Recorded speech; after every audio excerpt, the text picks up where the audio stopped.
একদা এক গভীর বনে বাস করত এক ধূর্ত শেয়াল। তার বুদ্ধির তারিফ করত সবাই, কিন্তু সে ছিল খুবই অলস।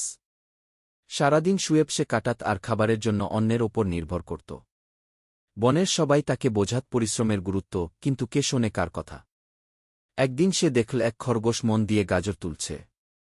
শেয়াল ভাবল, যদি এত পরিশ্রম না করেই গাজর পাওয়া যেত। সে খরগোশের কাছে গিয়ে মিষ্টি কথায় বলল, বন্ধু, তোমার গাজরগুলো কি সুন্দর, আমাকে একটু দেবে? খরগোশ তার চালাকি বুঝতে পেরে বলল, অবশ্যই, তবে একটা শর্ত আছে।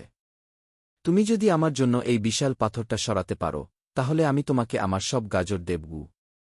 শেয়াল পাথর সরাতে গিয়ে ব্যর্থ হল। তার গা থেকে ঘাম ঝরল, শরীর ব্যথা হয়ে গেল, কিন্তু পাথরের এক চুলও নড়ল না। অবশেষে ক্লান্ত ও হতাশ হয়ে সে ফিরে এল। সেদিন শেয়াল উপলব্ধি করল, পরিশ্রম ছাড়া কোনো কিছুই সহজে মেলে না। সেই থেকে সে নিজেই খাবারের সন্ধানে বের হতে শুরু করল এবং ধীরে ধীরে অলসতা ত্যাগ করে পরিশ্রমী হয়ে উঠল। গল্পটি ভালো লাগলে লাইক, কমেন্ট এবং শেয়ার করে গল্পকে আরও সুন্দর করার দায়িত্ব আপনারও। ধন্যবাদ।